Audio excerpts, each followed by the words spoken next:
La fusée va décoller. Bonjour à tous et bienvenue pour ce nouvel IFG Live en compagnie de Barbara Token. Donc, je vais avoir le plaisir d'être avec vous au cours de ce webinaire. Alors, il y a une petite erreur de nom. Je ne m'appelle pas Sabrina, je m'appelle Stéphanie. Donc, retenez cela. Mais bon, ce n'est pas important, ce n'est pas moi la principale.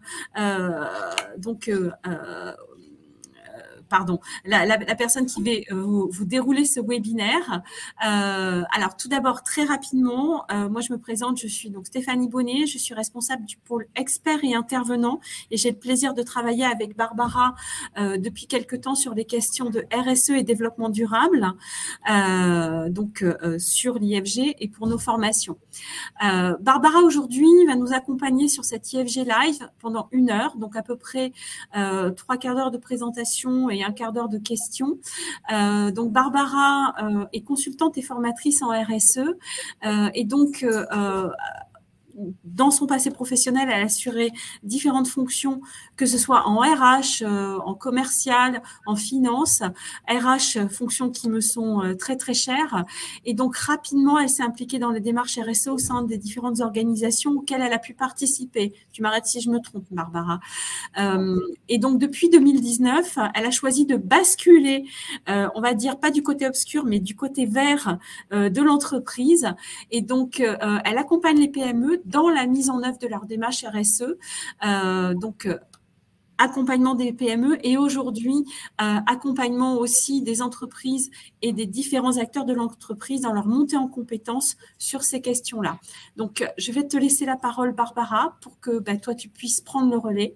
Et surtout, n'hésitez pas à poser vos questions dans le chat et dans l'onglet questions. Je me ferai un plaisir de les relayer ensuite à la fin du webinaire pour que Barbara puisse vous répondre.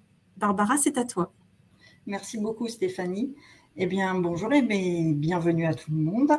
Avant de commencer, mais comme je ne peux pas vous voir et que je vois qu'on est quelques dizaines de participants, même plusieurs dizaines de participants, est-ce que je vous propose de me donner votre fonction dans le chat afin d'ajuster un petit peu mes propos pour savoir si j'ai des gens qui sont aguerris à la RSE ou un peu moins.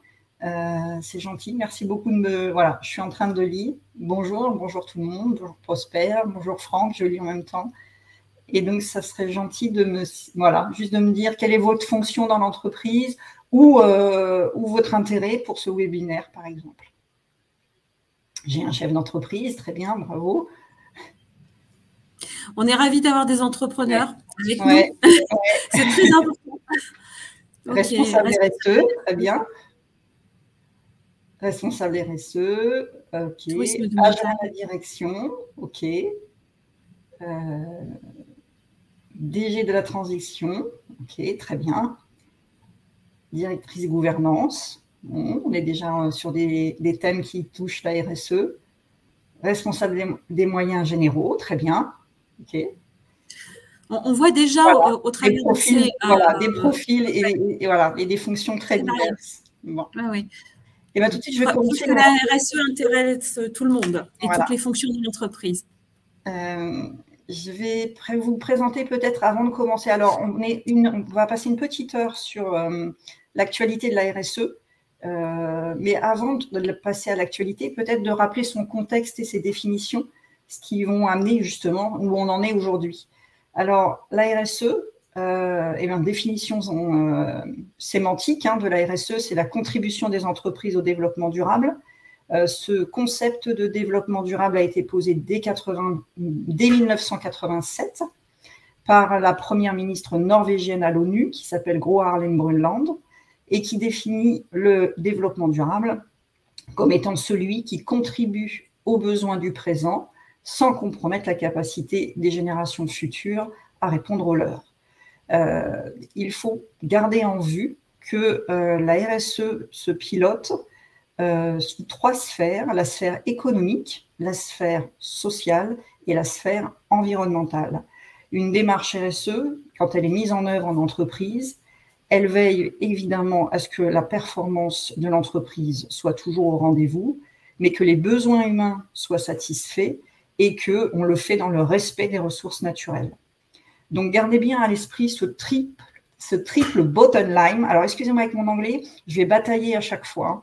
Voilà, je ne suis pas très bonne. Ce triple bottom line, comme on dit, people, planet, profit, qui sont bien les 3 sphères de la RSE et pas seulement celui de l'environnement. Donc voilà, c'était exactement ce que je voulais vous illustrer. Donc le développement durable est vraiment aux confins de ces 3 sphères. Sur l'environnement, on regarde la préservation des ressources, de la biodiversité et on fait attention à l'atténuation du dérèglement climatique.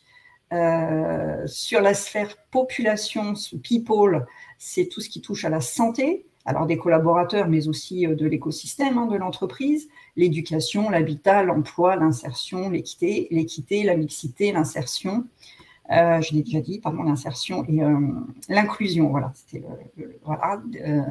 en entreprise.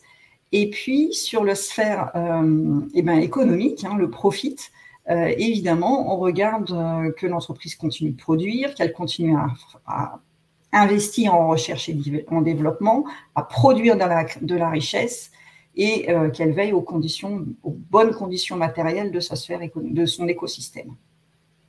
Donc, le développement durable est aux confins de ça.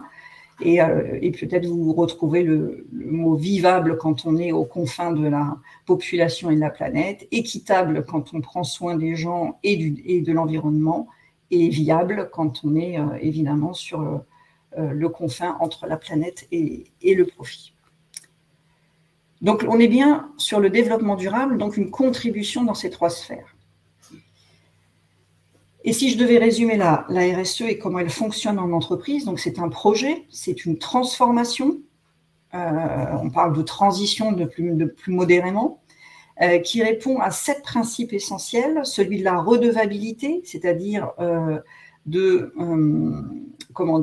rendre à la Terre ce qu'on lui a pris, entre guillemets, en ressources, sur le principe de la transparence, on fait ce qu'on dit et on dit ce qu'on fait, un comportement éthique dans les affaires, le respect des droits de l'homme, la reconnaissance des intérêts des parties prenantes et le respect évidemment des lois et des normes internationales. Donc le développement durable, la RSE fonctionne en répondant au développement durable, donc sur ces 3 sphères, en prenant en compte des attentes des parties prenantes. Très important, le rôle des parties prenantes dans la RSE, et on le relevera dans la suite de l'actualité, être conforme aux lois en vigueur. Et j'allais dire, si je devais le résumer, la RSE est un projet intégré dans l'entreprise et pratiqué dans ses relations. Comment fonctionne la RSE? Donc elle questionne l'entreprise sur ses pratiques. J'allais dire, j'ai simplifié la norme ISO qui est sur cette question centrale, je l'ai simplifiée en ESG, environnement, social et gouvernance. Et elle questionne l'entreprise sur ces 3 sphères. L'environnement, donc on est sur les consommations énergétiques, l'utilisation durable des ressources, l'atténuation au dérèglement climatique ou l'adaptation, voilà, je cherchais le deuxième mot, adaptation ou atténuation.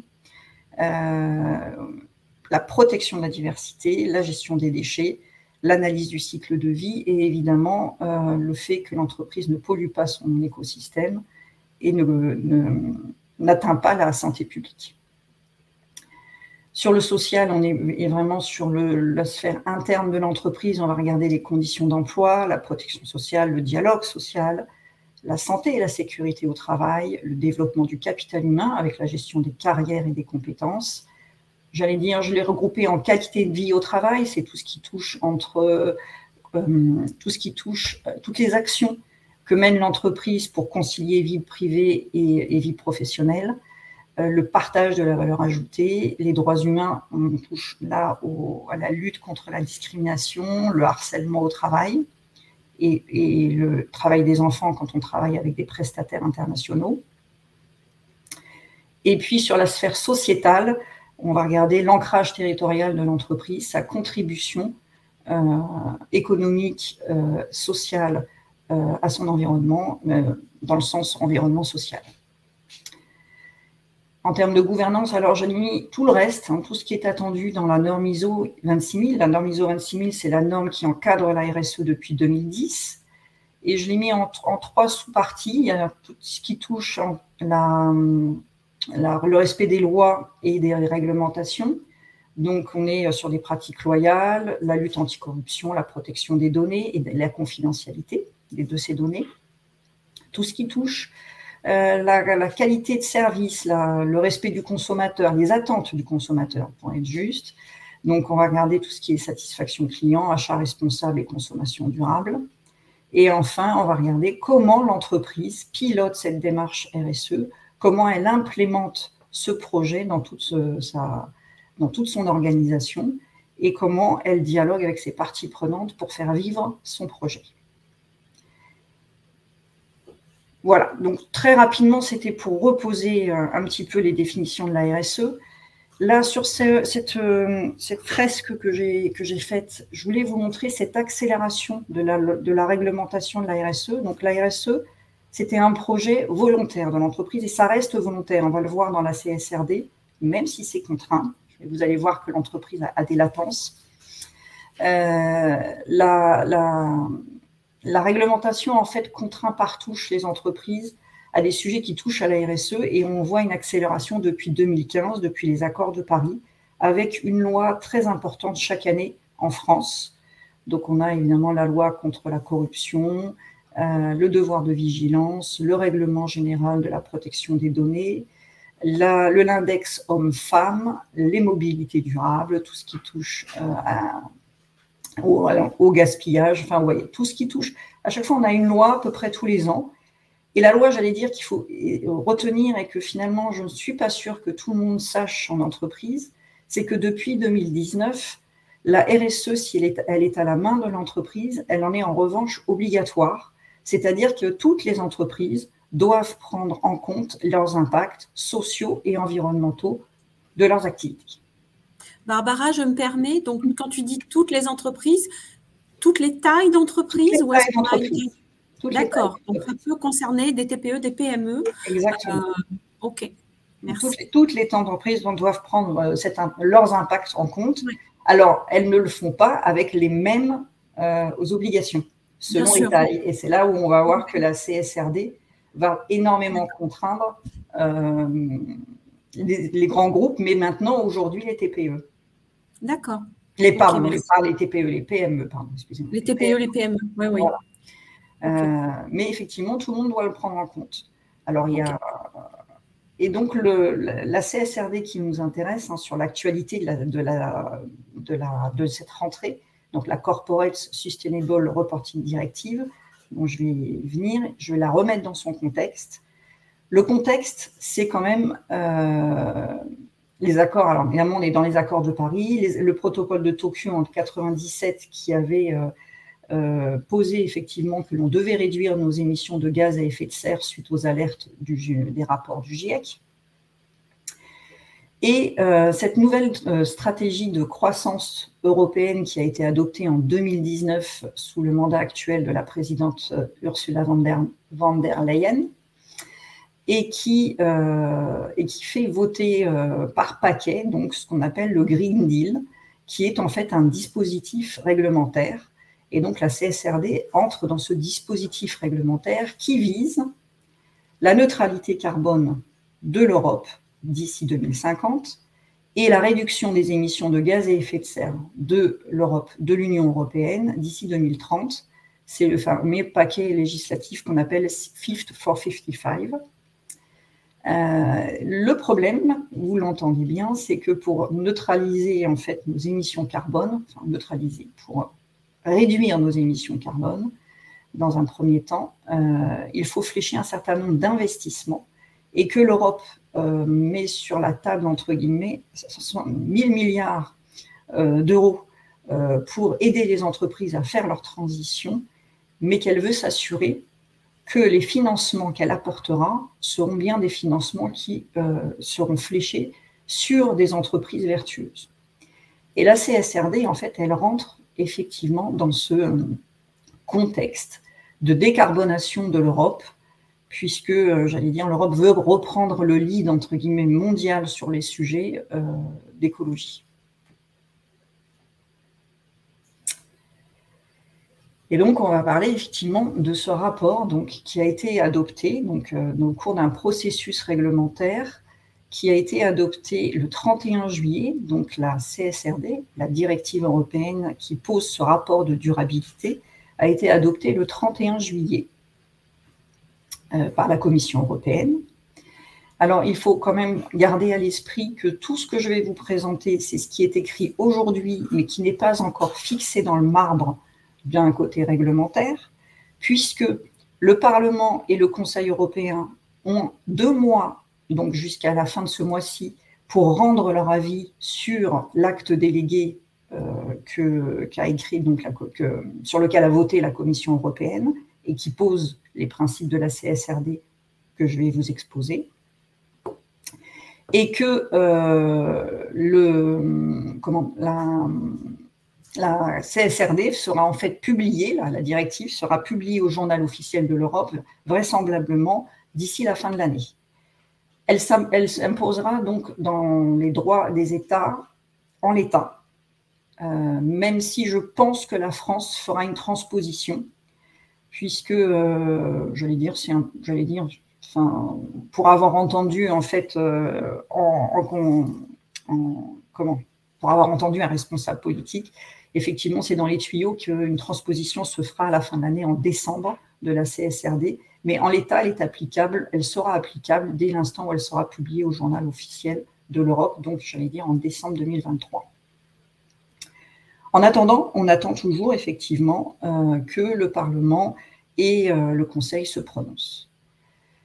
Donc la CSRD est dans ce contexte de pacte vert de l'Europe, et elle transforme ce qui était en 2014 la Non-Financial Reporting Directive en Corporate Sustainable Reporting Directive, donc en reporting de durabilité.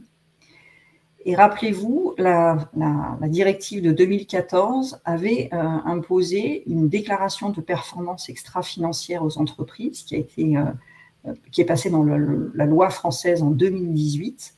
Et cette déclaration de performance extra-financière va devenir donc le reporting de durabilité dès 2024 pour les entreprises qui sont déjà, enfin je vais parler des entreprises, des grands groupes qui sont déjà soumis à la DPEF. Il faut avoir à l'esprit qu'a priori, avec les seuils abaissés que propose la CSRD, aujourd'hui on a 11 000 entreprises qui sont concernées en France par la DPEF. Demain, il en sera, ce chiffre sera quintuplé.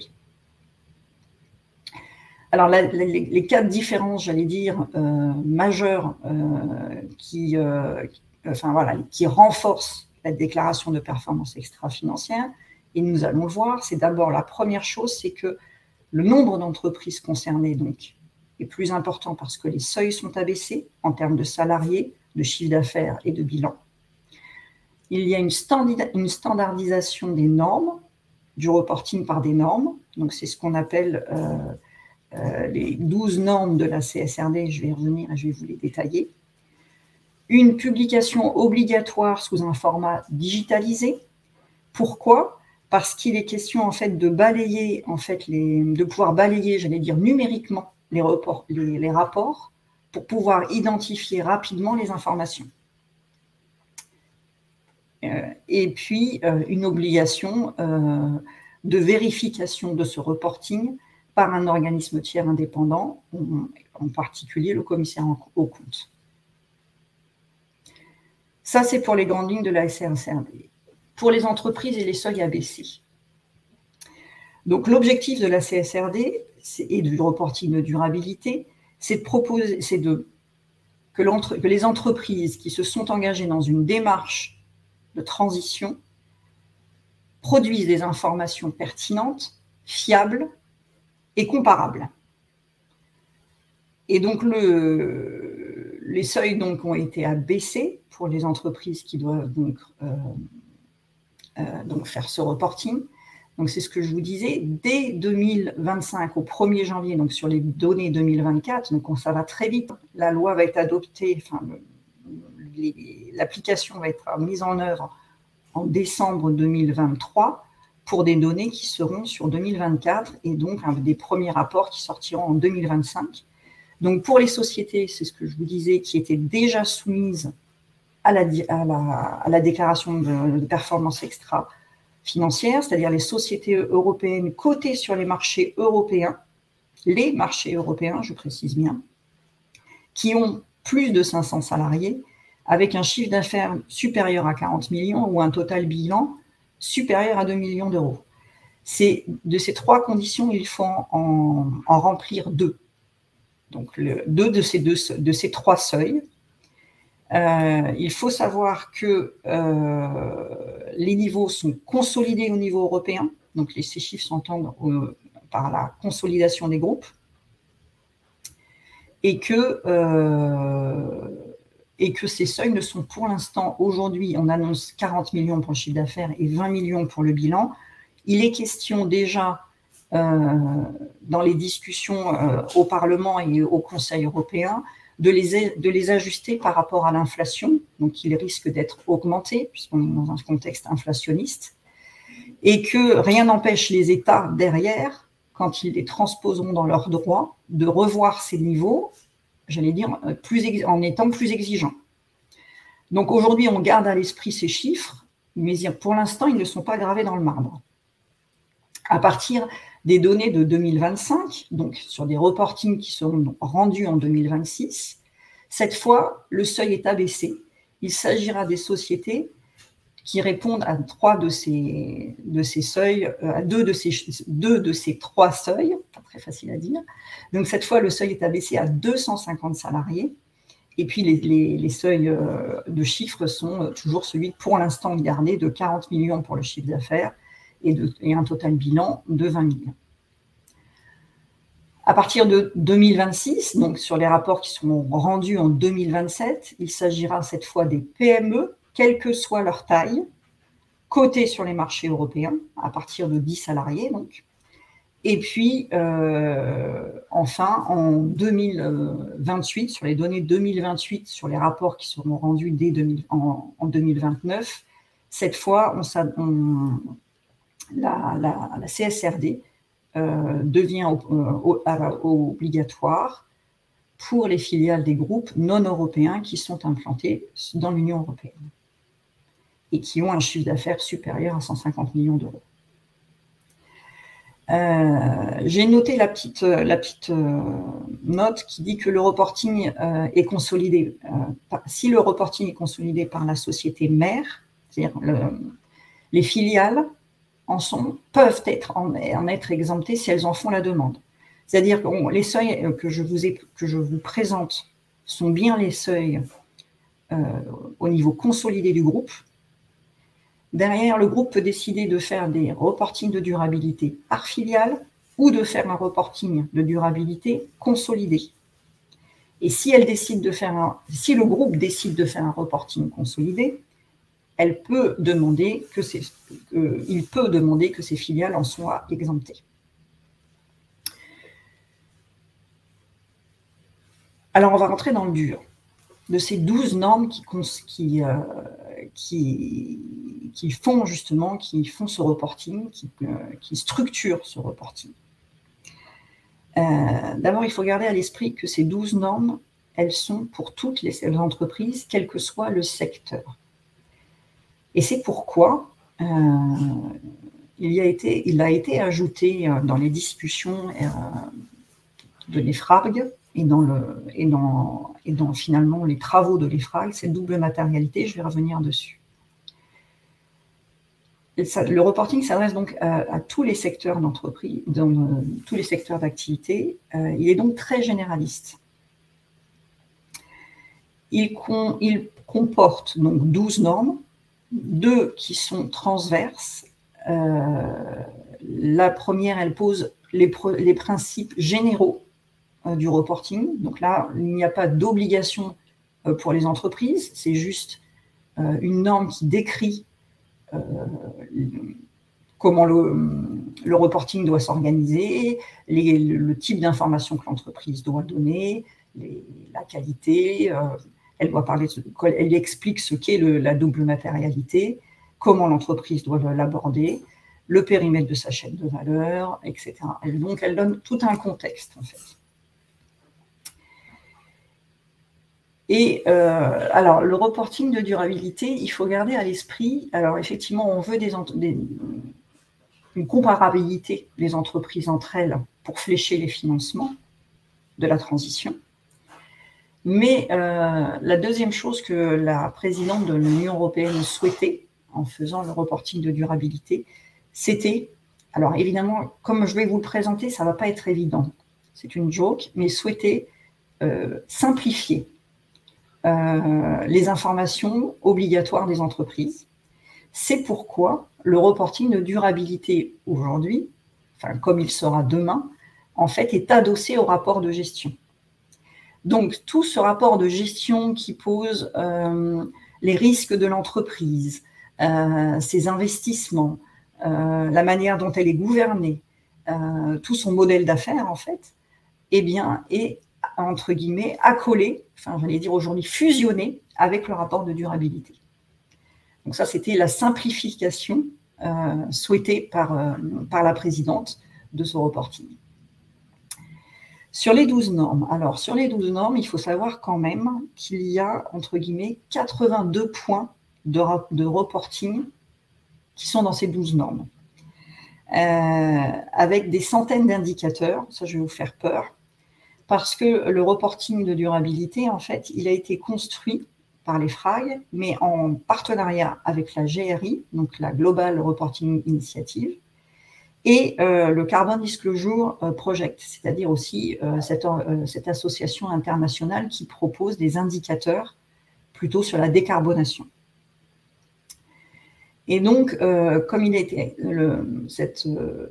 ce reporting, en fait, il est adossé, enfin, il fait des ponts avec la GRI et le CDP. Eh bien, en fait, il impose, mais parfois il propose. On va voir que tous les sujets ne sont pas obligatoires et qu'il y a des comment on appelle ça, j'oublie le mot, mais il y a pas des dérogations, mais en fait, on peut se soustraire à certains reporting. Et donc là, le rapport de durabilité, entre guillemets, s'il était exhaustif, comprendrait 82 points de report, enfin, d'information, 82 points de report dans 12 normes, avec des centaines d'indicateurs. C'est pourquoi il y a une analyse de double matérialité, en fait. Voilà, je reviens là-dessus, et c'est important, parce qu'il s'agit là, pour les entreprises, évidemment, il est impossible de faire un reporting aussi exhaustif et aussi général. Et donc, les entreprises, entre guillemets, ont fait, les grandes entreprises, on va dire les mots, ont fait pression sur l'Union européenne pour que les vrais enjeux, c'est-à-dire l'importance que l'entreprise puisse faire un reporting sur les choses qui sont vraiment importantes dans sa transition. Voilà. C'est ça, la double matérialité, c'est définir ce qui est réellement important pour l'entreprise pour faire son reporting. Et cette double matérialité, elle prend en compte 2 catégories d'informations. La première catégorie d'informations, c'est les impacts des activités de l'entreprise sur son environnement, son environnement social et l'environnement réel, écologique. Donc, elle prend en compte ces impacts. Et le deuxième, elle prend en compte les impacts d'une transition écologique dans son modèle d'affaires, dans ses finances, sur son chiffre d'affaires, sur ses investissements, sur ses dépenses d'exploitation. Quel impact ça a? Et c'est ça, cette double matérialité, c'est de bien définir quels sont les points, alors en anglais, ils disent, je garde le mot, disclosure requirement, donc les points de report, quels sont dans les 82 points, ceux sur lesquels c'est réellement important pour elle de faire un report parce qu'il s'agit vraiment de sa transition. On est vraiment sur des changements de modèle d'affaires. Et donc, Et c'est pour ça aussi, alors la CSRD, gardez à l'esprit information transparente, comparable, fiable et pertinente, mais aussi pour flécher des financements. Et tout le monde de la finance s'est organisé autour du pôle ESG. Environnement, information liée à l'environnemental, liée à l'environnement, information liée au social et information liée à la gouvernance. Donc, la CSRD a gardé cette structure, puisqu'elle doit servir aussi au monde de la finance pour flécher les financements. Financements fléchés au niveau européen, que derrière les États redistribueront aux entreprises. Quand par exemple, j'allais dire il y a quelques jours, ou hier ou avant-hier, Emmanuel Macron dit qu'il va relancer un certain nombre de filières, on rentre dans ce type de financement européen. Donc au niveau de l'environnement, on regarde le changement climatique, tout ce qui tournera autour des émissions de gaz à effet de serre, en fait, tout ce qui touche autour de la pollution. En fait, les thèmes que reprennent l'ISO 26000, la pollution, la préservation des ressources, l'économie circulaire, la biodiversité, et on regarde aussi les ressources aquatiques et maritimes. Alors, il faut savoir qu'effectivement, tout ce qui touchera autour de la biodiversité et des ressources maritimes et aquatiques, alors je regarde parce qu'il y a une dérogation sur ces sujets-là, ces informations ont un caractère volontaire pour les entreprises. Soit il est dans la matrice de matérialité selon l'activité de l'entreprise, je ne sais pas si c'est une entreprise de pêche par exemple, il est effectivement incontournable, mais si c'est une entreprise dans d'autres secteurs, si elle veut donner des informations sur ces sujets-là, elle revêt un caractère en fait optionnel. C'est pour ça que voilà, la matrice de matérialité, en fait, elle est absolument cruciale et c'est pour ça que tout le monde en parle, parce qu'à partir de cette matrice-là, en fait, on va déterminer le reporting, et c'est pourquoi elle doit être contrôlée par un organisme tiers indépendant. Parce qu'effectivement, de là découle toute la... excusez-moi, je dis le mot, pas la transparence, mais toute la pertinence, voilà, c'est ça, c'était un mot en aussi, toute la pertinence du reporting de l'entreprise, de son analyse de matérialité, de sa double matérialité, dépend la pertinence de son reporting. Donc, effectivement, l'organisme tiers indépendant va regarder comment l'entreprise a fait son analyse de matérialité. Sur le niveau social, on retrouve aussi donc des sujets classiques de l'ISO 26000, les conditions d'emploi, les travailleurs dans la chaîne de valeur, tout ce qui touche autour du sociétal, les communautés affectées par l'entreprise, et puis tout ce qui touche autour du consommateur et des utilisateurs finaux. Est-ce qu'on répond bien aux attentes et est-ce que l'entreprise contribue bien aux attentes réelles et aux besoins de l'utilisateur final, du consommateur final. Et puis la gouvernance, c'est tout ce qui touche l'éthique des affaires. Donc on est évidemment sur la lutte anticorruption et tout ce qui est transparence de l'information. Donc le reporting, il est construit comme ça. Je regarde si j'ai rien oublié de vous dire, parce qu'il y a beaucoup de choses à vous dire, vous avez vu. Ah oui, chaque norme, donc environnementale, sociale et gouvernance, est structurée de la même manière. C'est ce que je voulais aussi vous ajouter. On regarde un petit peu la gouvernance, entre guillemets, sur les actions, comment les actions menées, par exemple, sur le changement climatique sont gouvernées dans l'entreprise, la stratégie que l'entreprise se donne en termes de changement climatique, quel est son plan d'action, les actions qu'elle mène et les actions qu'elle mènera pour atteindre un objectif et les indicateurs qu'elle y met. Donc, à chaque norme, ESG, ESRS, chaque norme est structurée de la même manière. Alors, dans les mesures transitoires, ah oui, non, c'est un autre sujet, je parle un peu vite, je continue sur la CSRD. j'ai encore quelques petites informations à vous donner sur la CSRD. Dans les mesures transitoires, alors, parce que vous comprenez bien que le reporting est très lourd, évidemment, ce reporting-là, pour la première année, les entreprises sont, suspendues d'une comparaison d'indicateurs d'une année à l'autre. C'est-à-dire que vous pouvez produire la première fois des indicateurs pour la première fois, mais les années suivantes, il faudra qu'il y ait une comparaison et une trajectoire avec un objectif. Vous pouvez enrichir au fur et à mesure des reportings les informations qui sont liées à l'activité de l'entreprise. Et puis, pour les entreprises qui, pour la première fois, vont faire un reporting de durabilité, elles ont un délai de 3 ans pour fournir des informations exhaustives sur leur chaîne de valeur.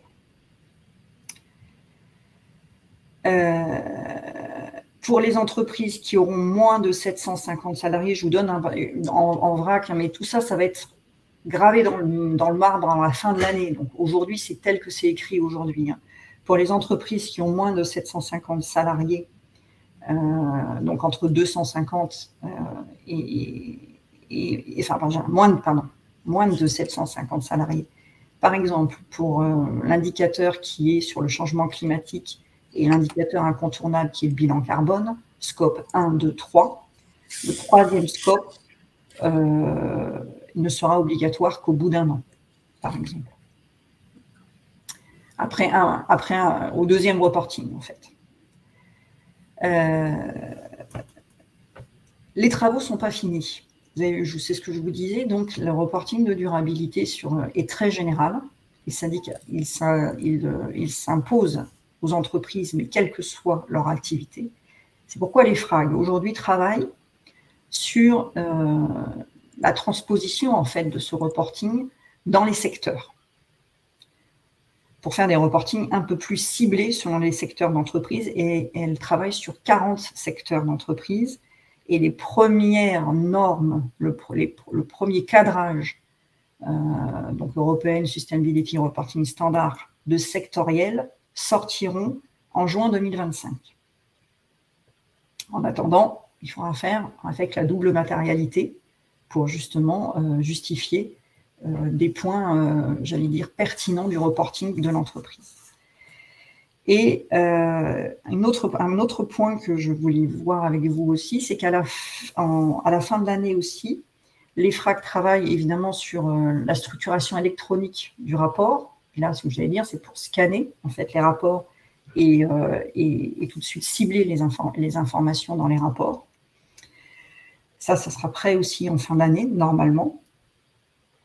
Et ce qui reste à la main des entreprises, à la main des États, pardon, et qui n'est pas les moindres, c'est que jusqu'à présent, la DPEF était obligatoire, mais il n'y avait pas de sanctions. Avec la CSRD, les États vont mettre en place, ça c'est à leur main, entre guillemets, des sanctions si le reporting n'est pas fait ou n'est pas conforme. Et les sanctions, l'Europe dit, elles devront être effectives, donc il y en aura, proportionnées et dissuasives. Donc on parle effectivement de plusieurs dizaines de milliers d'euros de sanctions possibles, si le reporting n'est pas fait. Et donc sur le reporting de durabilité, évidemment aujourd'hui, pour conclure sur le sujet, c'est effectivement, n'attendez pas pour les entreprises qui n'ont pas les seuils de la DPEF, j'allais dire 2 ans pour vous lancer. Profitez que vous avez, entre guillemets, une année supplémentaire pour vous préparer. Commencez à faire votre matrice de matérialité. Commencez à regarder point par point ces fameuses normes ESRS pour regarder effectivement ce qui est attendu et ce qui aujourd'hui, les points sur lesquels vous êtes prêts et les points sur lesquels il faut vous préparer. Donc, effectivement, j'allais dire, là, on rentre vraiment, alors ce que je disais, à la main de l'entreprise, dans le sens où, avec la double matérialité, effectivement, elle orientera son reporting de durabilité et sa transition. En réalité, on voit qu'effectivement, on saute un cran, en fait, dans l'esprit de la RSE, qui était une démarche volontaire des entreprises. On saute un cran, dans le sens où là, on commence à contraindre de manière vraiment réglementaire les entreprises. En dehors de tout un tas de petites lois qui rentraient dans le champ de la RSE, aujourd'hui, on est vraiment sur un reporting, donc vraiment sur un reporting qui reporte, en fait, ce reporting de durabilité, c'est un peu un rendre compte de la transition réelle de l'entreprise vers un modèle durable. Comment l'entreprise s'y prend et comment elle va y arriver et quel délai elle se donne pour le faire.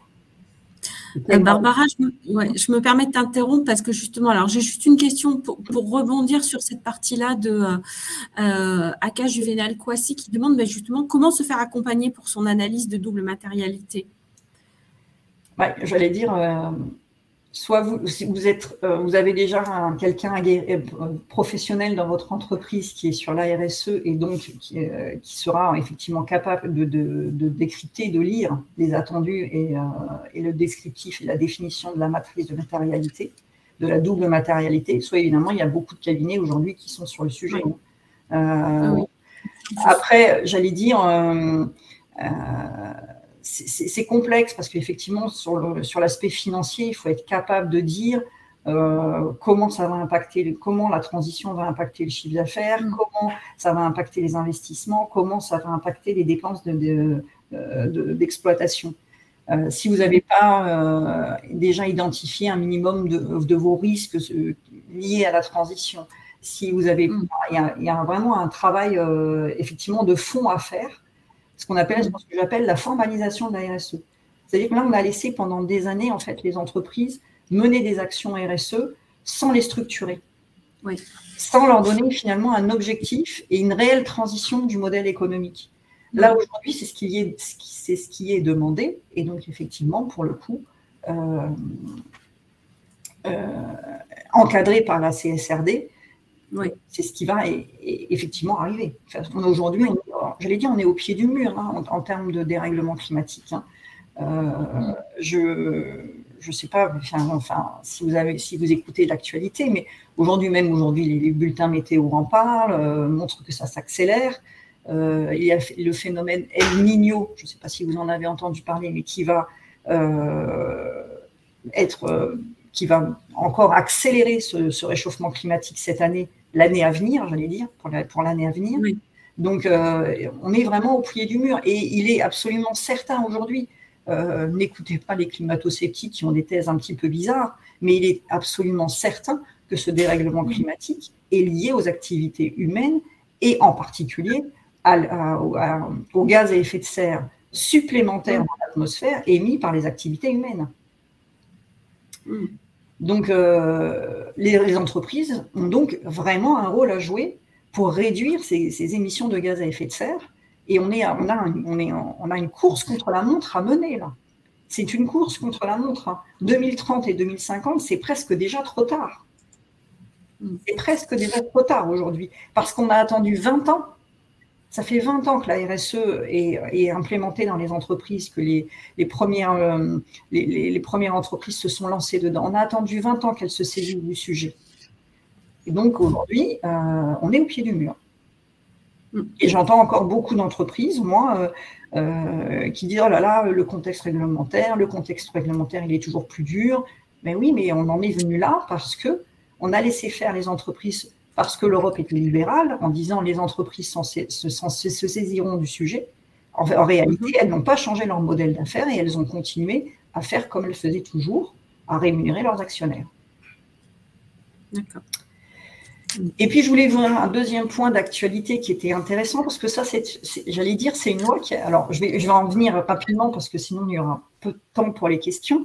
Rapidement, à la conclusion, c'est le Say on Climate. Très intéressant. Cette loi a été votée cet été contre l'avis du gouvernement. C'est intéressant, ça. Effectivement, et qui contraint aujourd'hui les entreprises, du moins toujours les entreprises cotées, donc à faire leur fameux rapport de durabilité, mais là, du coup, pour le coup, elles vont l'être avec la CSRD, mais que leur stratégie qu'elles vont maintenant écrire dans ce rapport soit soumise au vote de leurs actionnaires en assemblée générale tous les 3 ans. Très intéressant. Alors déjà, en France, on avait déjà des grands groupes qui le faisaient, comme Total Energy, EDF, Engie, voilà, je vous ai cité les plus grands qui le faisaient. On avait effectivement au printemps, et c'était un petit peu la montée en puissance du sujet, parce que pourquoi le printemps? Parce que c'est le moment où se font les assemblées générales.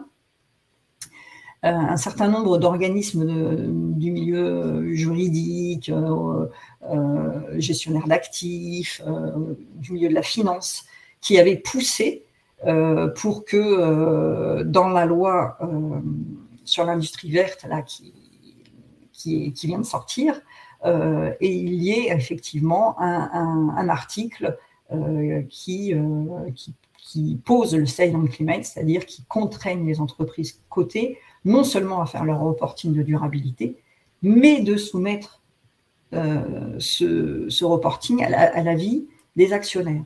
Pourquoi? Moi je pense, enfin c'est mon interprétation, mais c'est le cas Danone qui a été un petit peu, j'allais dire, qui a fait école. C'est-à-dire qu'on avait effectivement une entreprise qui fait sa transition, Danone, mais qui n'a pas embarqué ses actionnaires dans le sujet et qui n'a pas assez reporté auprès de ses actionnaires, demandé, je vous dis, les attentes des parties prenantes. Dans les parties prenantes, il y a aussi les actionnaires. Et donc, qui n'a pas assez implémenté dans sa démarche les actionnaires, et donc qui s'est retrouvé avec un vote sanction. Et donc une démission de son dirigeant. Et c'est pour ça, en fait, que ce say on climate, en fait, a pris, d'où la naissance du say on climate, parce qu'effectivement, la crainte des grands groupes qui font la transition, c'est qu'ils soient sanctionnés par leurs actionnaires. Donc, il faut les embarquer dans la démarche, dans le changement de stratégie.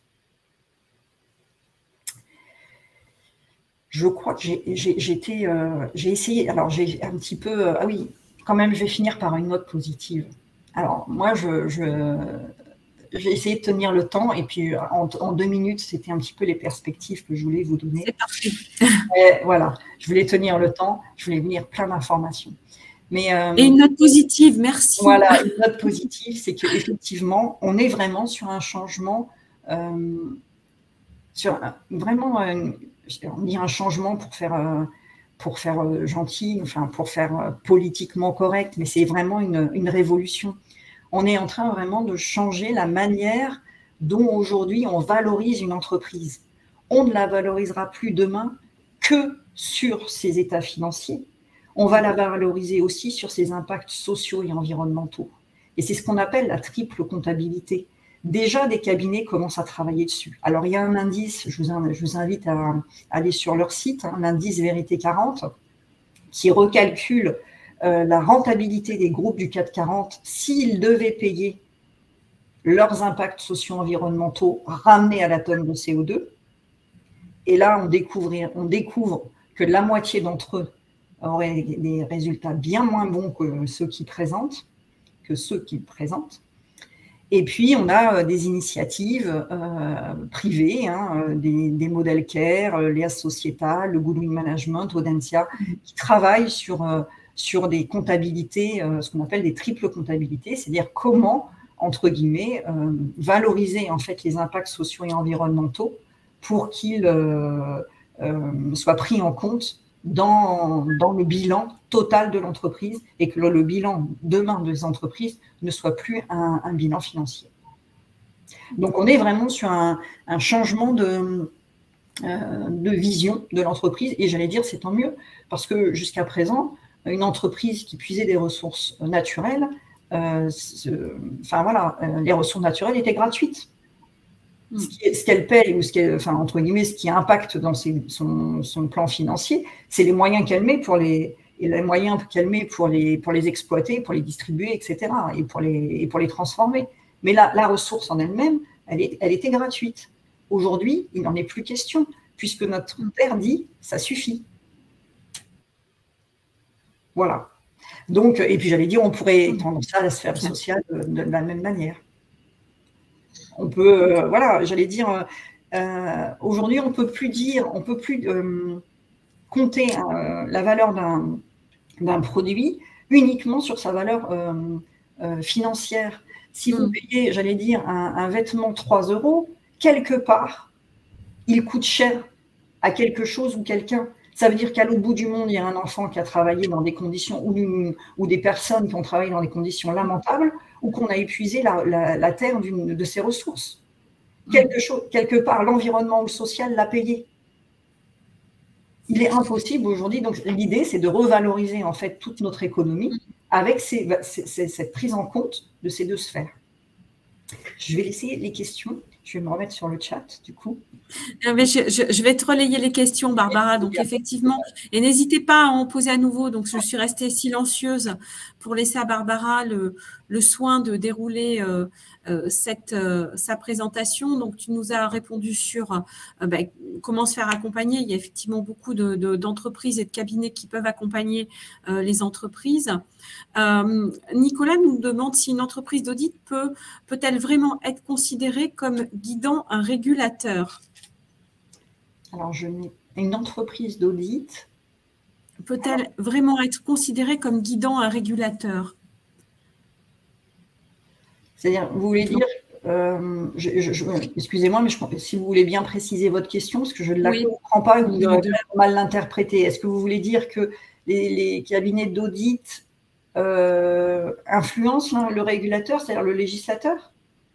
Moi, je la comprends de cette manière-là. Donc, bien va peut-être nous préciser tous les lobbying européens. D'ailleurs, dans les informations qui ne sont pas obligatoires dans la gouvernance, les entreprises ont quand même obtenu, les entreprises lobbying d'entreprises ont quand même obtenu que les informations financières liées au lobbying dans la CSRD sont exclues. D'accord. Par exemple. Okay. Donc, bien sûr, voilà, les travers de notre monde ne vont pas s'arrêter d'un claquement de doigts.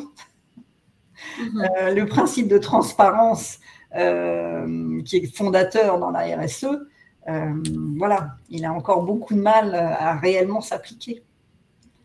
Ok, très bien. Pareil, dans les questions, j'ai Abraham qui demande s'il y a une différence entre l'organisme de certification et l'organisme de notation extra-financière. Oh, les questions sont très précises. Hein. Alors, un organisme de certification, c'est un organisme qui s'appuie sur une norme certifiable. D'accord. Voilà. En RSE, en durabilité, il n'y a pas de normes certifiables. Ce ne sont que des labels ou des notations. Okay. Il y a une norme qui standardise, qui encadre la RSE, qui est l'ISO 26000, mais elle n'est pas certifiable. C'est toujours l'esprit de la RSE. Une norme certifiable, et quand vous êtes certifié par un organisme certificateur, c'est soit vous êtes pas. Il y a un cadre, soit vous êtes OK sur la question, soit vous n'êtes pas question, et vous êtes certifié ou pas certifié. En termes de RSE, c'est différent. C'est encadré par une norme et c'est labellisé. Donc après, je parlerai des labels après et des systèmes de notation. Mais là, pour le coup, c'est dans le sens où c'est encadré, mais dans le sens de recommandation à l'entreprise de faire.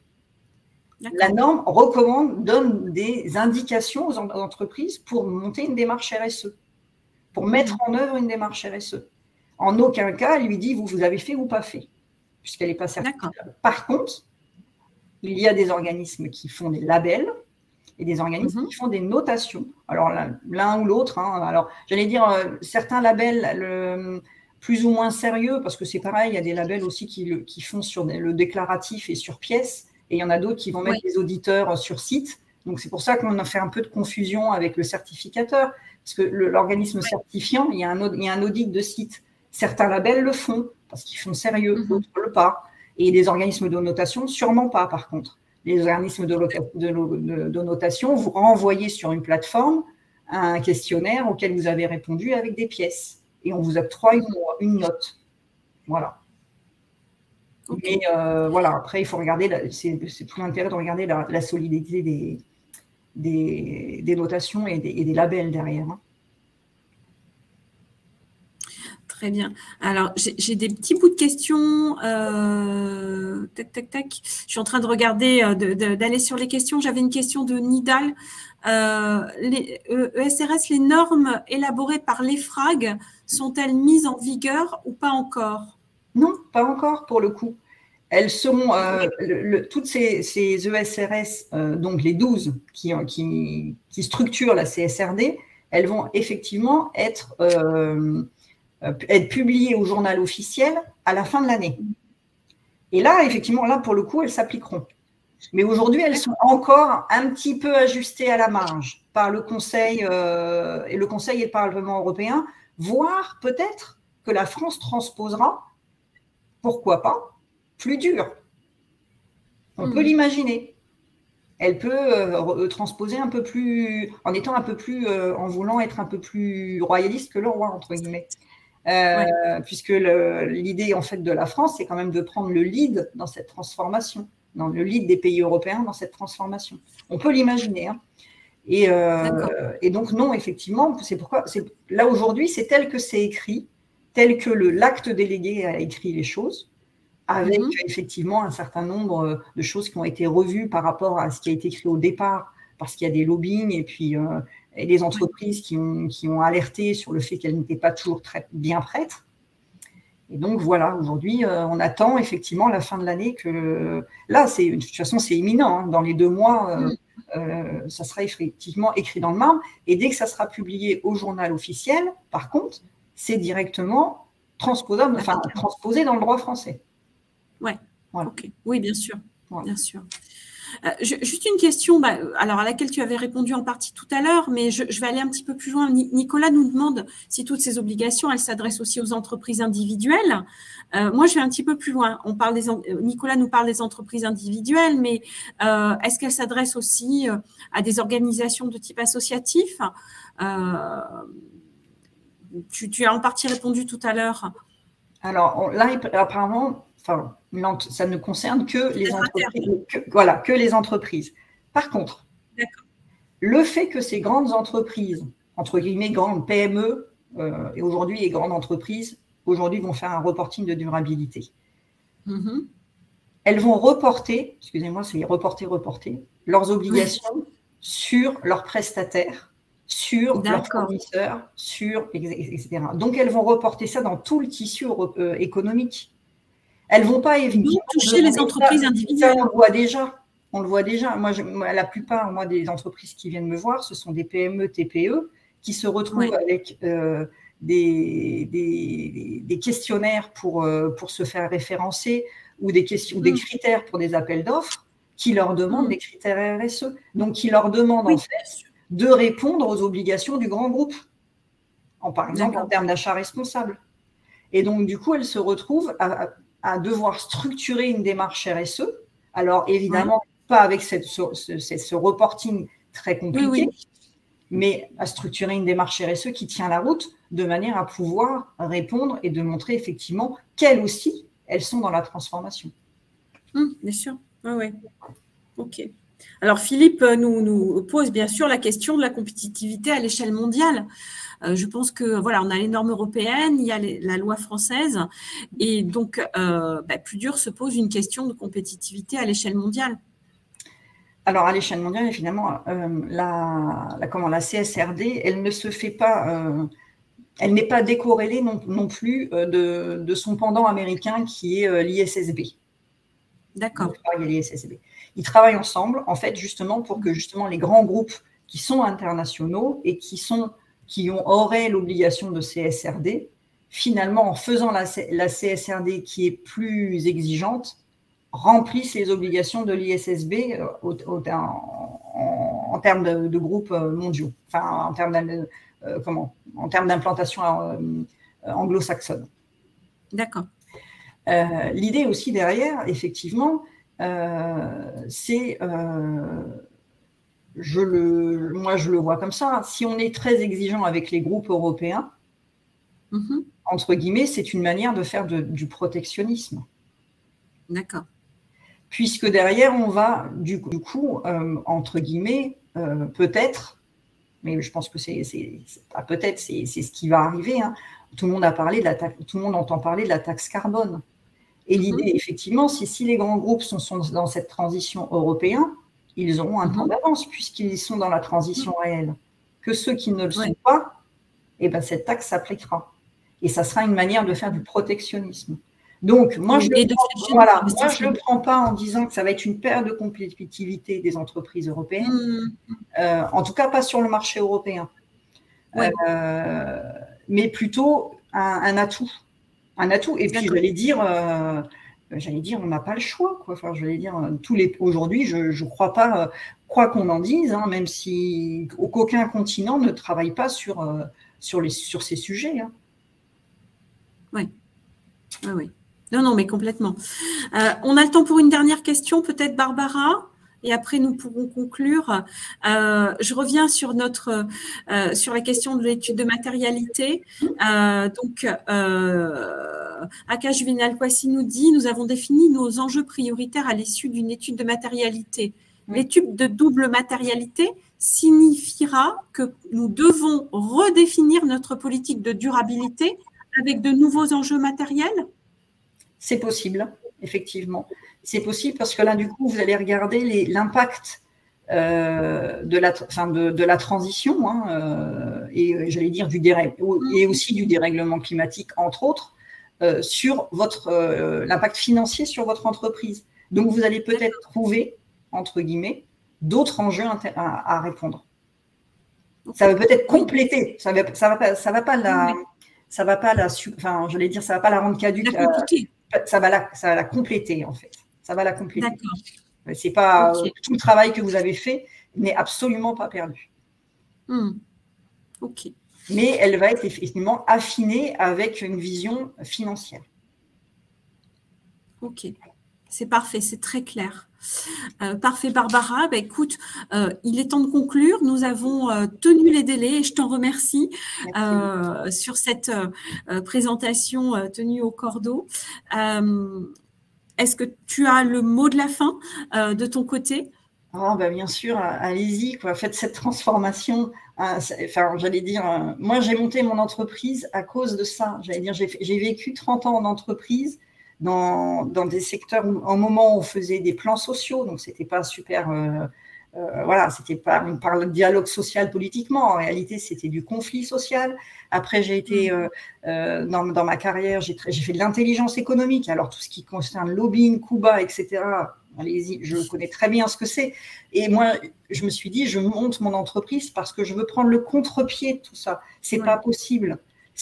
J'allais dire, c'est même en tant que chef d'entreprise, de vivre dans un monde où on est tout le temps en guerre. Enfin, c'est ça l'économie aujourd'hui. Enfin, oui, c'est un combat. Moi, c'est comme ça que je l'ai perçu et c'est pour ça que je suis aujourd'hui indépendante. Mais quel bonheur que d'avoir cette tranquillité d'esprit, de travailler en n'étant plus en guerre, quoi, en étant en cohérence avec son environnement. Complètement. Tu es parfaite, tu nous fais le relais avec ce que nous pouvons aussi proposer à l'IFG en tant qu'accompagnement, puisque on accompagne les entrepreneurs avec nos programmes entrepreneuriat et innovation, mais aussi on accompagne les individus, les salariés et les entreprises au travers de nos exécutifs MBA. Tu seras, toi, une de nos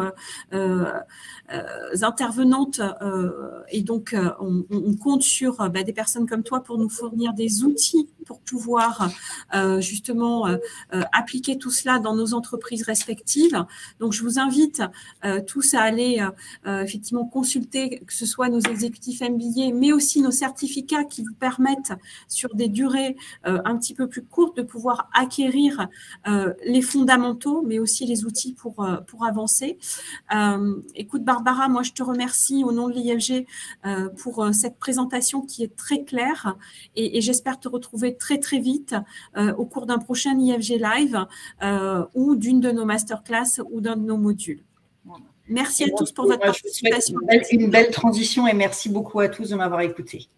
Très belle fin de journée et bonne fin de semaine. Belle journée. Au revoir.